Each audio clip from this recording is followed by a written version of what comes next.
Big TV భక్తి సమాచారం WhatsApp ఛానల్లో జాయిన్ అవ్వండి. అన్ని విశేషాలు ఎప్పటికప్పుడు తెలుసుకోండి. అయితే గురుగారు, కార్తీక మాసంలో ప్రాముఖ్యత ఉన్నది అంటే దీపాలకని చెప్పొచ్చు.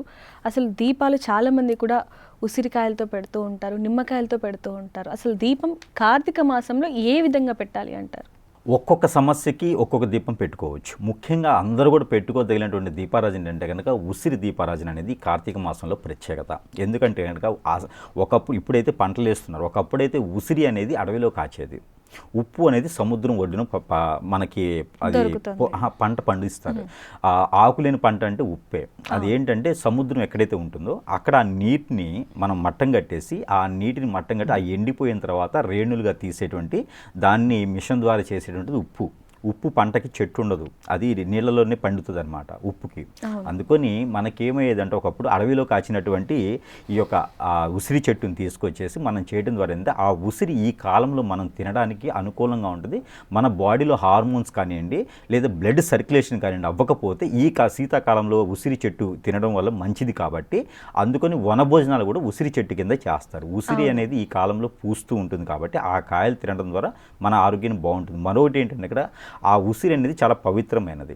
మనకి గాయత్రి మంత్రం చదివేటప్పుడు కూడా ఉసిరి చెట్టు కింద కానీ ఉసిరి కాయలు పెట్టి గాయత్రి మంత్రం చదివినా సాలగ్రాములంతా పుణ్యం అయితే వస్తుంది. ఇంట్లో సాలగ్రాములంతా ఎంత వైబ్రేషన్ వస్తుందో అదే వైబ్రేషన్ ఉసిరికాయలు పెట్టి చేస్తే కూడా వస్తుంది. ఉసిరి అనేది లక్ష్మీ అమ్మవారు కానీ సకల దేవతలు కూడా మనకి ఆవులు అయితే సకల దేవతలు ఉంటారో ఉసిరి వృక్షంలో కూడా అంతే సకల దేవతలు ఉంటారు. కాబట్టి దాన్ని శనివారం రోజున కానీ నైట్ 6 దాటిన తర్వాత చల్లబడిన తర్వాత కూడా మనకి వెన్నెలు ఉదయించిన తర్వాత ఉసిరి అని పేరు కూడా పిలవకూడదు, నల్లది అంటారు దానికి. అందుకోసమే ఆ లక్ష్మీ అమ్మవారిని సాయం సంధ్యలో పిలవకూడదు. పిలిస్తే ఏమైందంటే ఆవిడ ఎటుపడితే అటు వెళ్ళిపోతూ ఉండింది. అందుకని ఉసిరిని లక్ష్మీ అమ్మవారితో కొలిచి ఎవరికైనా దానం ఇవ్వాలంటే కూడా ఉసిరి దానం ఇవ్వరు. అందుకని అంత పవిత్రమైంది కాబట్టే ఆ దేవునికి అంతకన్నా పవిత్రంగా ఏమి ఇచ్చుకుంటాం? దీపం అంటే మన ఆత్మస్వరూపం, ఉసిరి అంటే పవిత్రత. ఈ రెండు కలిపి దేవునికి ఇచ్చిన తర్వాత మన కోరికలు ఖచ్చితంగా కొంగు బంగారం చేస్తారు కదా. కాబట్టి సాయంత్రం అందరూ కూడా వెళ్ళేసి మీరు కూడా దీపారాధన ఉసిరితోనే చేయండి.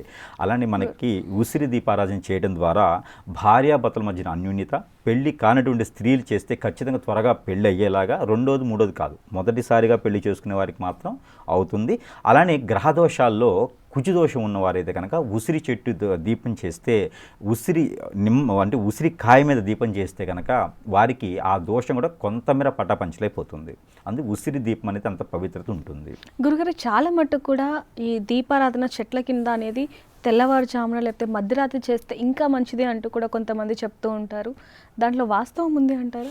తెల్లవారుజామున మన మైండ్ అంతా చాలా ఫ్రీగా ఉంటుంది. మనం నిద్ర లేచేసి స్నానం చేసేటప్పటికి ఏమైందంటే మనకి ఇంకా వేరే ఆలోచనలు రావు. ఇప్పుడైతే 24 గంటలు ఫోన్లు మోగుతూ ఉంటాయి. ఒకప్పుడైతే లెటర్స్ రావాలన్నా కూడా వాళ్ళకు టైమింగ్ ఉంటుంది. 9:30, 11 o'clock ఇలా టైమింగ్ ఉంటుంది. కాబట్టి అంత ఉదయాన్నే ఏంటంటే మనకి ఆహారం కావచ్చు ఏదైనా కావచ్చు మన బాడీ సహకరిస్తుంది అనమాట. అందుకని చెప్పేసి ప్రకృతి కూడా చాలా బాగుంటుంది వాతావరణం. మన మైండ్ సెట్ అనేది ఏకాగ్రత ఉంటుంది. కాబట్టి ఉదయాన్నే చేసే విధానం అది. ఆకలేస్తే మనిషికి ఇంకెంతసేపు పూజించాలో అనుకుంటాం, ఉదయాన్నే అంత ఆకలి వేయదు. కాబట్టి మనం నిద్రలాగానే కాలుగుచ్చాలు తీసుకొని స్నానం చేసిన తర్వాత దీపారాధన చేయడం ద్వారా ఏంటంటే అప్పుడు ఏంటంటే బ్రహ్మాది దేవుళ్ళు కూడా మనకి సహకరించేదానికి, ఇంకోటి ఏంటంటే ఇంకోరింటికి వెళ్ళకుండా అప్పుడే వాళ్ళు కూడా నిద్రలేస్తారు. కాబట్టి ఎవరు ముందు దీపారాధన చేస్తే వారి కోరికలు తీర్చుకుంటూ వెళ్ళిపోతారు అనమాట. మన వాళ్ళు ఏంటంటే కొంచెం త్వరగా ఉంటారు కదా, క్యూ లైన్లో సినిమా టికెట్లకి వెగబడ్డట్టుగానే నా కోరిక తీర్చండి అంటారు. కాబట్టి ఈ రోజైతే ఆన్లైన్లో బుక్ చేసుకుంటున్నారు. ఒకప్పుడు అయితే కొట్టుకునేవాళ్ళు క్యూ లైన్లో కదా.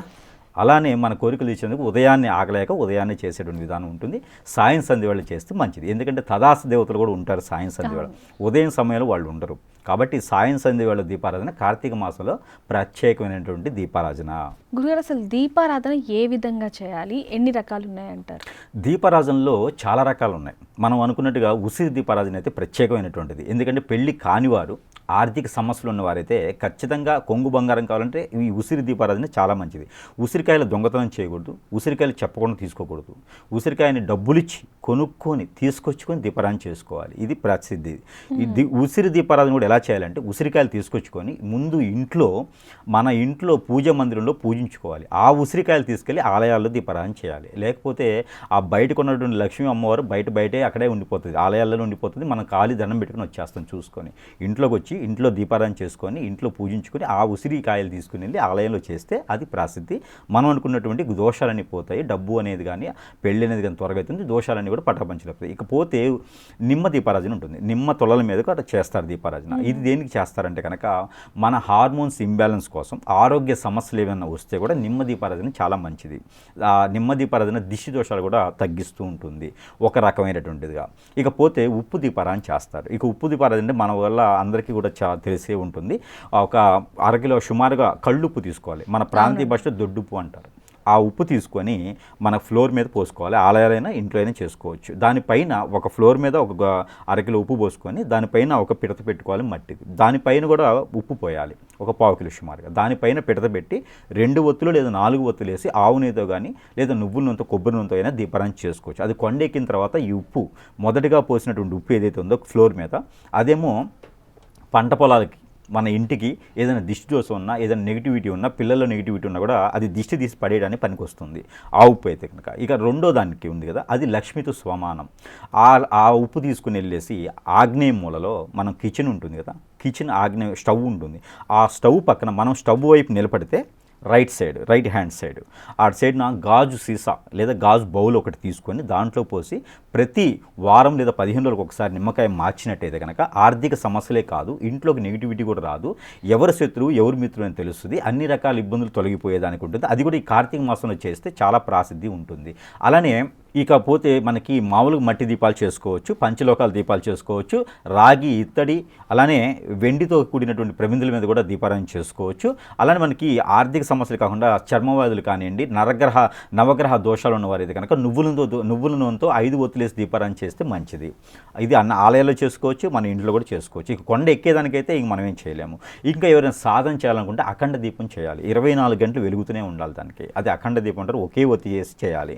అది అఖండ దీపం నువ్వుల నూనెతోనే చేస్తే చాలా మంచిది. గ్రహ దోషాలు పోతాయి, ఏదైనా ప్రాణభయం ఉన్నా శత్రుభయం ఉన్నా కూడా అవన్నీ పటాపంచలేకపోతాయి. అమ్మవారి స్వామివారి అనుగ్రహం కావాలంటే కనుక అఖండ దీపం వెలిగిస్తే మంచిది. ఇంట్లో ఏదన్నా కానీ పొలాల్లో కానీ ఏదన్నా కానీ నెగిటివిటీ ఉంది అంటే, లేదా నిధి నిక్షేపాలు కావాలన్నా, మైనింగ్ ఏదైనా పడుతుందని ఎవరైనా చెప్పినా కూడా అవన్నీ కూడా మనకి క్లారిటీ రావడానికి అఖండ దీపం వెలిగించడం ద్వారా మంచిది. ఏదైనా పెద్దవాళ్ళు కారం చేసి సంవత్సరం దాటి ఉంటే కూడా వారు కూడా అఖండ దీపం పెట్టడం ద్వారా అలాంటి పితృదోషాలు కూడా పోయేదానికి అవకాశం ఉంటుంది. ఇలా అఖండ దీపం పెట్టుకోవచ్చు. ఇకపోతే మట్టి దీపంతో కాకుండా ఇంకా మనకి ముగ్గుతో పెట్టే దీపం ఉంటుంది, ఇక పిండితో పెట్టే దీపం ఉంటుంది. పిండితో అది బియ్యం పిండితో పెడతారు, గోధుమ పిండితో పెడతారు, మినపిండితో పెడతారు. ఇలా మినపిండితో పెట్టినటువంటి దీపం ఉంటుంది. అది ఎందుకు అంటే మనకి ఎవరైనా హిప్నాటిజం, బ్లాక్ మ్యాజిక్ చేతబడి చేయించారు అనుకుని డౌట్ ఉంటే, అనుమానం ఉంటే వారు మినపపిండితో దీపం పెడితే కనుక మినపపిండి దీపం ఎలా పెట్టాలంటే 2 ఒత్తులేసి పెట్టాలి. అలానే బియ్యం పిండితో దీపం పెడతారు. బియ్యం పిండితో దీపం దేని పెడతారంటే కనుక పితృదోషాలు ఉన్నవారు, అలానే కాలసర్ప దోషం, నాగదోషం ఉన్నవారు బియ్యం పిండితో దీపం పెడతారు. ఇవన్నీ కూడా కార్తీక మాసంలో పెడితే మంచి జరుగుతుంది అన్నమాట. ఇంకోటి ఉంది, అరటి మట్టలో దీపం పెడతారు. అవును గురుగారు. అది నీటిలో వదులుతారు అనమాట. మనం స్నానం చేస్తేనే అరటి మట్టలో దీపం పెట్టాలి.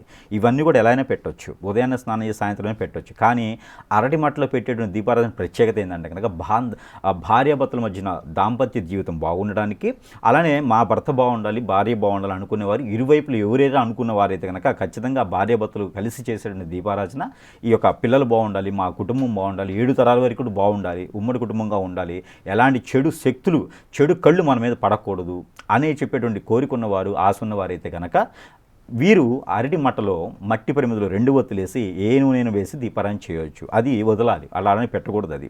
అది వదిలేస్తే కనుక అన్ని రకాల ఇబ్బందులు, అన్ని రకాల దోషాలు కూడా ఆ అరటి మట్టలో వదిలేటువంటి దీపారాధనతో కూడా అన్నీ మనకి సమకూరుతాయి అని చెప్పేసి ఒక నమ్మకం అయితే ఉంటుంది. ఇంకా చాలా రకాల దీపాలు అయితే ఉన్నాయి. మనకి ప్రజెంట్ అయితే వీరు చేసుకునేటువంటి దీపారాధన అయితే ఇక ఆకాశ దీపాన్ని పెడతారు. అది కార్తీక మాసం ప్రత్యేకత.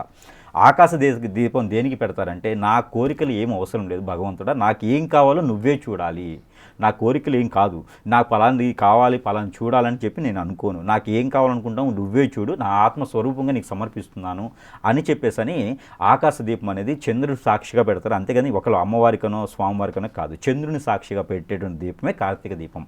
అది ఆకాశ దీపం అంటారన్నమాట. అలా చేయడం ద్వారా కొన్ని ప్రాంతాలు అయితే కనుక ఫ్లైలెట్ దీపాలను పెడతా ఉంటారు. అది మనకి చిప్పలో దీపం పెట్టేసి ఒక కవర్ పైన ఉంటుంది, అలా వదిలేస్తారనమాట. అదేంటంటే మనం ప్రశాంతంగా ఉండాలి, నెగిటివిటీ ఏమి ఉండకూడదు, నాకు అన్ని రకాల ఇబ్బందులు తొలగిపోవాలి, జాబ్లో బాగుండాలి, అన్ని రకాలుగా బాగుండాలి, జీవితంలో ఎదగాలి అనుకునేటువంటి కోరికలు ఉన్నవారు, నా మనసు చాలా ప్రశాంతంగా ఉండాలనుకున్నవారు అలాంటి దీపాలు అనేది ఫ్లైట్ దీపాలు అంటారన్నమాట. అవి వదులుతూ ఉంటారు. ఇలా దీపాలు అనేది చాలా ఉంటాయి. ఇంకా For more videos like this, subscribe Big TV channel.